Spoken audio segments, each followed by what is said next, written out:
जय हिंद दोस्तों। मैं मोहम्मद हनीफ हनी, अध्यक्ष जैसम, चुनावी वादों को पूरा करने की बाता वाला कानून लाओ मूवमेंट में आपका बहुत बहुत स्वागत करते हैं। दोस्तों, आज हैं हमारे समाज के बहुत ही मशहूर, प्रतिष्ठित, सम्मानित, लोकप्रिय राइन बागबान काउंसिल के प्रदेश अध्यक्ष श्री शमशाद अहमद राइनी साहब के साथ। आज हम बात करते हैं और जानते हैं कि क्या कुछ राय है आपकी हमारे मुद्दे पर। सर, जैसा कि आप जानते हैं कि भारत में जब जब चुनाव होता है तब तब समझ राजनीतिक पार्टियां जनता से बढ़ चढ़ के वादे करती हैं, लेकिन चुनाव के बाद वो वादे पूरे नहीं होते हैं। सर, हम आपसे जानना चाहते हैं, चूँकि आपका बहुत लंबा राजनीतिक अनुभव रहा है, आप सक्रिय राजनीति में रहे हैं, आप सोशल एक्टिविस्ट भी रहे हैं, आपके सामने तमाम पार्टियों के मैनिफेस्टो जारी होते रहे हैं। आप अपने अनुभव के अनुसार क्या कहना चाहते हैं कि जो चुनाव के टाइम पे राजनीतिक पार्टियां वादे करती हैं जनता से या मैनिफेस्टो जारी करती हैं, क्या सत्ता में आने के बाद वो पार्टियां जनता से किए गए अपने उन वादों को पूरा करती हैं? आपका क्या सोचना है, आपका क्या मानना है हमारे इस मुद्दे पर? मैं शमशाद अहमद राइन बागबान काउंसिल उत्तर प्रदेश अध्यक्ष के नाते आज आपके इस जो आपका संगठन है और जो आपका मंच है उसके माध्यम से मैं ये कहना चाहता हूँ कि अब तक के देश आज़ाद होने के बाद से आज तक जितने भी चुनाव हुए और राजनीतिक दल चुनाव उसमें लड़ते हैं, वो चुनाव में बड़े बड़े वादे करते हैं लोगों से, जनता से वो बहुत प्रलोभन देते हैं उनको लोगों को एक तरह से देखा जाए तो धोखा करते हैं, उनके साथ में उनके जज्बातों के साथ में धोखा करते हैं, गुमराह करते हैं। और गुमराह करने के बाद में जब जो राजनीतिक दल चुनाव जीत जाता है, उस पार्टी का ये हाल होता है कि उन मुद्दों को छोड़ करके वो नए मुद्दों पर बात करते हैं और जो मुद्दों का वादा करके आते हैं, चुनाव जीत करके आते हैं, उन मुद्दों को एकदम बिल्कुल भूल जाते हैं और उसको नकार देते हैं।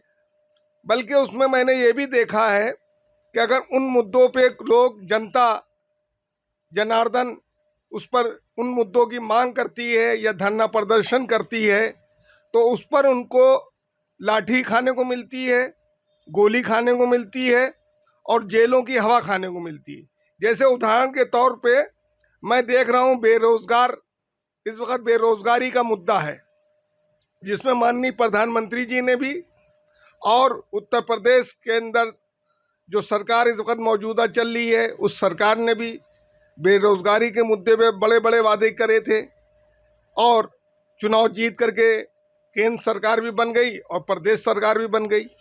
आज जब वो बेरोजगार लोग, हमारे बच्चे, छात्र छात्राएं, हमारी बहनें, हमारे बच्चे, हमारे भाई लोग जो हैं, जब उस पर मांग करते हैं तो उनको जो है लाठी खाने को मिलती है और जेलों की हवा खाने को मिलती है। तो मैं इस बात को खंडन करता हूँ कि ये जो वादे किए जाते हैं ये सरासर गलत हैं। और मैं एक बात को उठाना चाहता हूँ कि ये बात चुनाव आयोग को लागू करनी चाहिए कि जिन मुद्दों पे चुनाव आप वादा करके जीत के जाएंगे उसको कंपलसरी करना पड़ेगा, उसको लागू करना पड़ेगा और उसको जनता जनार्दन को उस वादे को पूरा करके आपको जो है उस पर काम करना होगा। मेरी ये राय है। सर, अभी आपने कहा, जो आपके कहने का तात्पर्य ये था कि चुनाव के टाइम पे जो कुछ भी कहा जाता है, सत्ता में आने के बाद राजनीतिक पार्टियां वैसा कुछ करती नहीं हैं। राजनीतिक पार्टियों के द्वारा जनता से कहे गए अपने वादों को पूरा नहीं किया जाता है। सर, हम बताना चाहेंगे कि इसी बात को ध्यान में रखते हुए हमारा संगठन पिछले कई सालों से भारत सरकार से चुनावी वादों को पूरा करने की बाता वाला कानून बनाकर चुनाव के समय किए गए वादों की जवाबदेही तय करने की मांग करता आ रहा है, जिसमें हम लोग बराबर मांग करते आ रहे हैं कि चुनाव के वक्त जितनी भी राजनीतिक पार्टियां वादे करती हैं जनता से, चाहे वो मौखिक वादे हों, चाहे वो विज्ञापन के थ्रू वादे जो किए जाते हैं, चाहे वो मैनिफेस्टो जारी करके जो वादे किए जाते हैं, उनको चुनाव आयोग के द्वारा रजिस्टर्ड किया जाए। और जिस भी पार्टी को देश और प्रदेश की जनता सत्ता में लाती है, एक निश्चित समय सीमा के बाद उसकी जवाबदेही तय की जाए। यदि सत्ताधारी सरकार अपने उन वादों को पूरा करने में असफल पाई जाती है तो उसे कम से कम अगले एक चुनाव के लिए प्रतिबंधित किया जाए। और अगर कोई हमारा सांसद या विधायक अपने वादों को पूरा करने में असफल पाया जाता है तो उसे कम से कम अगले एक चुनाव के लिए अयोग्य घोषित किया जाए। सर, हम आपसे ये जानना चाहते हैं आपके अनुभव की रोशनी में कि हमारी ये मांग जो भारत सरकार से हम लोग करते आ रहे हैं कितनी जायज़ है, कहाँ तक उचित है, क्या ऐसा कोई कानून बनना चाहिए या नहीं बनना चाहिए? आप अपने अनुभव के अनुसार जो है बताइए क्या होना चाहिए। मैं आपके ये JSM जो वो है और जो आपकी संस्था है उसके माध्यम से मैं ये कहना चाहता हूँ कि जो भी आपकी संस्था ने मांग रखी है या जो आप लोगों की मांग है ये 100% सही है। और इन मुद्दों को, इन मांगों को यहाँ से लेके राष्ट्रपति तक के इसका ज्ञापन देना चाहिए। इस पर जो है एक जन मोर्चा होना चाहिए। इसके लिए जो है लोगों को, जनता में इसकी जो है मैसेज जाना चाहिए ताकि आपके जो मंच की मांग है, जो आपके संगठन की मांग है 100% सही है।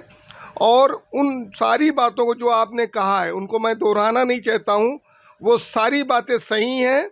और उस पर मैं यही कहूँगा कि मैं आपकी संगठन की बातें जो हैं, जो मांग है, उसके साथ में मैं खड़ा हूँ और मेरा पूरा सहयोग है।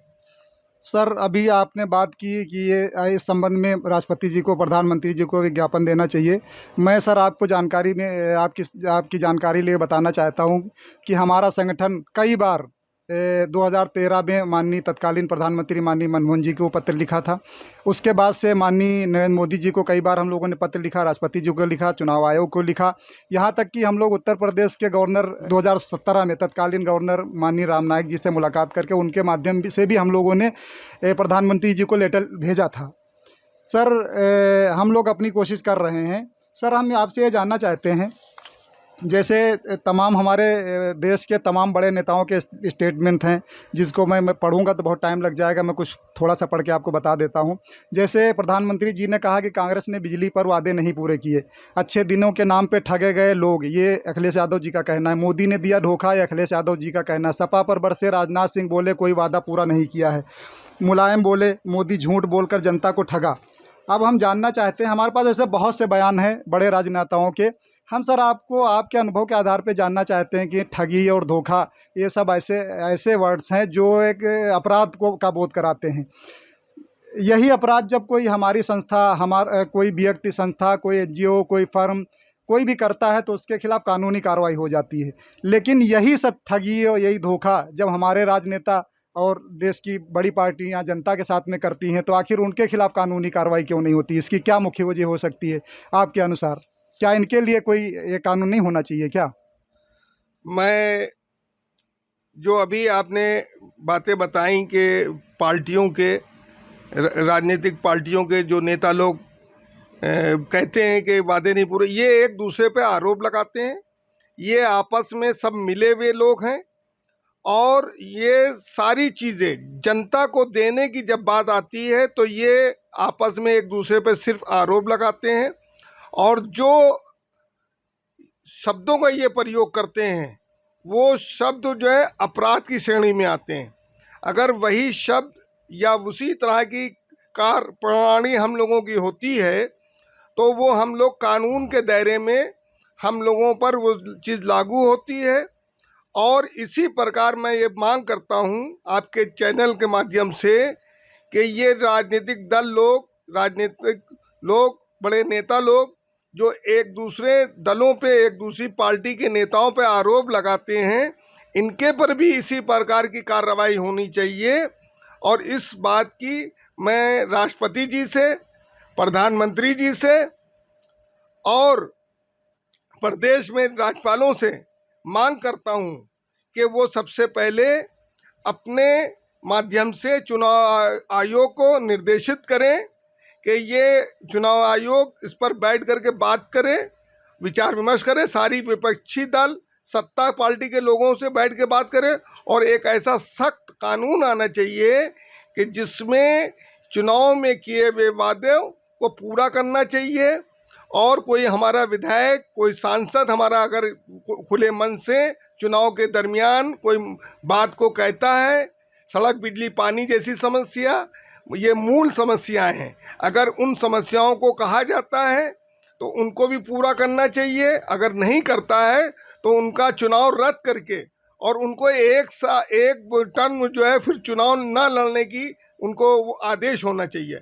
इसलिए मैंने अक्सर बड़े चैनलों के माध्यम से देखा है कि एक एक पुल, गोमती नदी, कोई भी नदी हो, उस पर पुल बनने के लिए 20-20 साल हो गए, 15-15 साल हो गए हैं, वो पुल आज तक बने नहीं हैं। और जो भी राजनीतिक दल आते हैं वो चुनाव में वादा करते हैं और चुनाव जीत के जाने के बाद में भूल जाते हैं। उदाहरण के तौर पे बिहार के अंदर ऐसे तमाम वो हैं नदियां जिस पर पुल बनने हैं और वो पुल आज तक नहीं बने, और सत्ता चल रही है, सत्ता में राजनेता अपना जो है उसका लाभ ले रहा है, अपना पूरा जो है वो किया जाता है कि जो है साहब मेरा भत्ता बढ़ा दिया जाए, मेरा खर्चा बढ़ा दिया जाए, मेरी एसी गाड़ी बढ़ा दी जाए। उनको सारी सुविधाएं चाहिए। जनता को जिसके ओर से वो जीत के जाते हैं उनको किसी भी तरह की मूल जो समस्याएं हैं उस पर ध्यान नहीं दिया जाता है। मैं ये बात आपके चैनल से मांग करता हूं कि इस पर सख्त आप संगठित हों और सबको लिखें, और कानूनी भी अगर वक्त पड़े तो न्यायालय द्वारा भी इसको सुप्रीम कोर्ट में भी ये जो है बात को प्रकाश में लाया जाए कि ऐसा सख्त कानून बने जिस पर नेता लोग किसी को, जनता को, भोली भाली जनता को जो गुमराह ना कर सके और उनको बेवकूफ़ ना बना सके। सर एक छोटा सा सवाल और है। सर आपने जो है आपका भी अपना बिजनेस है, मैं एक सवाल आपसे पूछना चाहता हूं कि आपने अपनी लाइफ में बहुत सारे एग्रीमेंट किए होंगे। एग्रीमेंट का मतलब होता है, अगर उसकी परिभाषा में जाएं तो एग्रीमेंट इक्वल होता है ऑफ़र प्लस एक्सेप्टेंस। कोई एक बंदा किसी को ऑफ़र करता है, दूसरा उसको स्वीकार कर लेता है, उसको एग्रीमेंट कहा जाता है सिंपल शब्दों में। उसके अलावा बहुत सारी परिभाषाएं होती हैं। हम ये जानना चाहते हैं, जब कोई आम आदमी एक दूसरे से एग्रीमेंट करता है, अगर उसका कोई वायलेशन किया जाता है तो उसके खिलाफ कानूनी कार्रवाई हो जाती है। आदमी कोर्ट ऑफ लॉ में, कोर्ट में जा करके उसके खिलाफ जो है कोई एक पक्ष अगर वायलेशन करता है, दूसरा जा करके उसके खिलाफ कार्रवाई करवा सकता है। लेकिन सेम प्रोसेस हमारी ये राजनीतिक पार्टियां करती है। जैसे चुनाव जब होता है तो जनता को ऑफ़र करती हैं कि भाई आप हमको वोट दीजिए, हम जब सत्ता में आएंगे तो आपको पानी देंगे, बिजली देंगे, सड़क देंगे, सुरक्षा देंगे, आपको रोज़गार देंगे। लेकिन वोट लेने के बाद होता कुछ नहीं है। हम कम शब्दों में आपसे ये जानना चाहते हैं कि ये वादा मुआहदा क्या एग्रीमेंट के दायरे में नहीं आना चाहिए? इस मुआहदे को, ये मैनिफेस्टो क्या लीगल एग्रीमेंट कानून का पार्ट नहीं बनाना चाहिए? इसको लीगल एग्रीमेंट क्यों नहीं बनाना चाहिए? मैं आपके माध्यम से, आपके चैनल के माध्यम से कहना चाहता हूं कि ये अनुबंध जो शब्द आपने इस्तेमाल किया, तो अनुबंध के मतलब ये होता है दो लोगों के बीच में म्यूचुअल एग्रीमेंट और शर्तों के हिसाब से जो बातें उसमें होती हैं वही। जैसे कि उदाहरण के तौर पे जो राजनीतिक दल हैं चुनाव लड़ने से पहले अपना मैनिफेस्टो जारी करते हैं और उस मैनिफेस्टो को लिखित में लाते हैं और बाकायदा प्रेस मीडिया के सामने ला करके उसको पेश किया जाता है, उसको प्रकाशित किया जाता, और उस पर नेता लोग, पार्टी के अध्यक्ष, राष्ट्रीय अध्यक्ष लोग, प्रदेश अध्यक्ष लोग उसको कहते हैं कि मैं 100% इस पर काम करूँगा।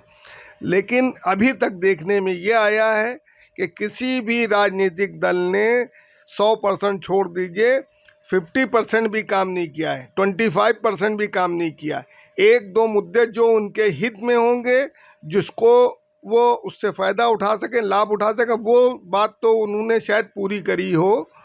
मगर मेरे जो है संज्ञान में ये बात है अच्छी तरह से कि किसी भी राजनीतिक दल ने अब तक के 25% भी मैनिफेस्टो के वादे पूरे नहीं किए।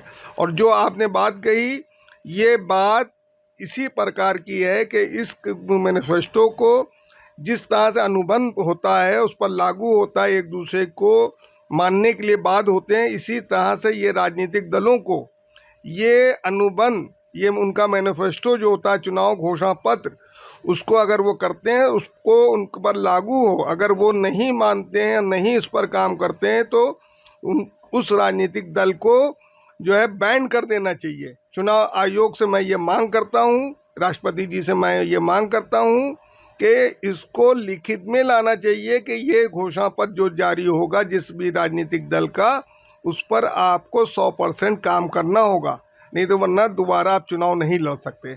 ये मैं आपके माध्यम से ये आवाज़ उठाता हूँ और इस मुद्दे पे मेरा पूरा सहयोग आपके संगठन को है। थैंक यू सर, बहुत बहुत शुक्रिया हमारे मुद्दे को सपोर्ट करने के लिए और हमारे संगठन के लिए अपना कीमती समय देने के लिए बहुत बहुत शुक्रिया। थैंक यू सर, धन्यवाद।